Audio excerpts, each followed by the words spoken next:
Hello students, आज हम रुचिरा भाग 2 कक्षा 7 का एकादश पाठ 11 पढ़ने जा रहे हैं, जिसका नाम है समवायो ही दुर्जय। समवायो ही दुर्जय अर्थात संगठित होकर यदि लड़ा जाए तो हमारी विजय निश्चित है, अर्थात हमें कोई संगठित यदि हम हैं तो हमें कोई हरा नहीं सकता। जैसा कि मैंने हमेशा कहा है कि शब्दार्थ महत्वपूर्ण होते हैं, तो हम कुछ शब्दार्थों का अध्ययन यहाँ कर लेते हैं। पुरा पहले या पुराने समय में, शुंडेन शून से, नीड़म घोंसले को, विशीर्णानी नष्ट हो गए, तमुपेत्य उसके पास जाकर, मध्याह्ने दोपहर में। इसी तरह आप अन्य शब्दार्थों का अध्ययन भी अच्छी तरह कर ले, उसके बाद हम पाठ के अर्थ की ओर चलेंगे। तो चलिए पाठ शुरू करते हैं। पुरा एकस्मिन् वृक्षे एका चटका प्रतिवस्ति स्म। पुराने समय में एक पेड़ पर एक चटका अर्थात चिड़िया निवास करती थी या रहती थी। कालेन तस्या संतति जाता, समय के साथ साथ उसकी संतानें हुई। एकदा कश्चित् प्रमत्त गजः तस्य वृक्षस्य अधः आगत्य। एक बार की बात है, एक हाथी मदमस्त होकर अर्थात अपने मौज मस्ती में वृक्ष के नीचे आ गया। तस्य आ गया था मतलब वृक्ष के नीचे आया। तस्य शाखाम शुंडेन अत्रोटेत, और उसने उस वृक्ष की शाखा को अपनी सूंड से तोड़ दिया।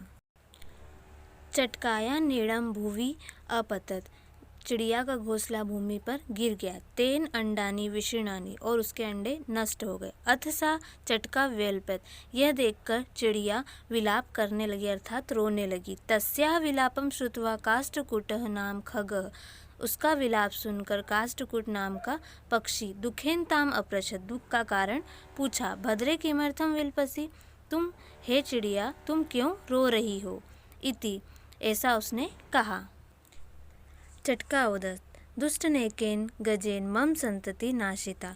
चटका जो चिड़िया है वो बोलती है, एक दुष्ट हाथी ने मेरी संतानों को नष्ट कर दिया अर्थात मेरे अंडों को नष्ट कर दिया है। तस्य गजस्य वधेनेव मम दुखम अपसरेत, मैं जब तक उस हाथी का वध नहीं कर देती, उसे मार नहीं देती, जब तक मेरा दुख कम नहीं होगा। ततः काष्ठकूट ताम वीणारवा नामन्या मक्षिकाया समीपम अन्यत, तब काष्ठकूट पक्षी वीणारवा नाम की मक्षिका के पास चटका जो चिड़िया थी उसे लेकर गया।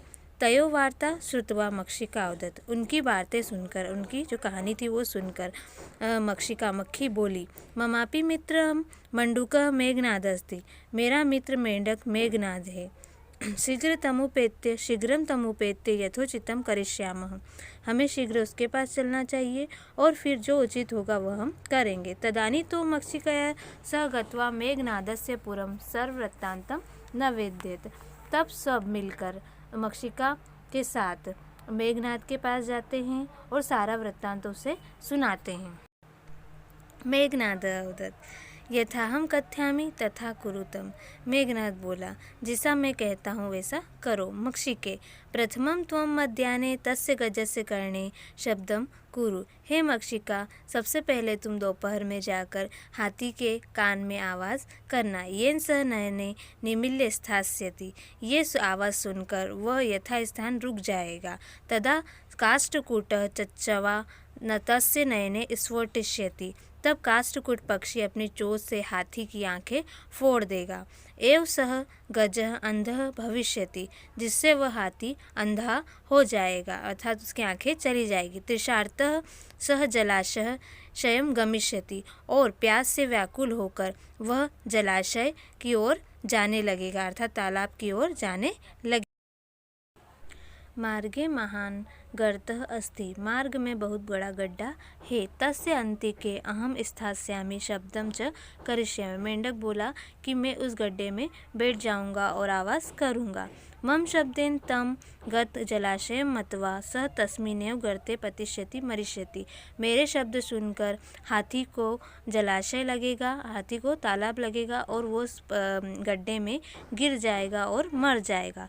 अथ तथा कृते सह गजः मध्याह्ने मंडूकस्य शब्दम अनुसृत्य महतः गर्तस्य अन्तः पतितः मृतः च, इस प्रकार योजना अनुसार कार्य कर लिया गया। वह हाथी मेंढक की आवाज़ का अनुसरण करते हुए गड्ढे में गिर गया और मर गया। तथा चोक्तम, इसलिए उचित ही कहा गया है। बहुनामप्य साराणाम समवायो ही दुर्जयः, अर्थात अनेक निर्बल प्राणी एक साथ संगठित हो जाए तो उन पर विजय प्राप्त करना कठिन हो जाता है। जिस प्रकार यहाँ पर छोटे छोटे प्राणियों ने मिलकर इतने बड़े हाथी को भी हरा दिया। तो देखा हमने इस कहानी में किस प्रकार निर्बल पक्षियों ने मिलकर एक बड़े से हाथी को हरा दिया। और हम इस कहानी से यह भी कर सकते हैं कि एकता में बल इसी का प्रमाण है। ये कहानी एकता में बल का प्रमाण कही जा सकती है। धन्यवाद। आपको मेरा वीडियो अच्छा लगा तो लाइक ज़रूर करें। यदि आप मेरे चैनल पर नए हैं तो सब्सक्राइब करना ना भूलें।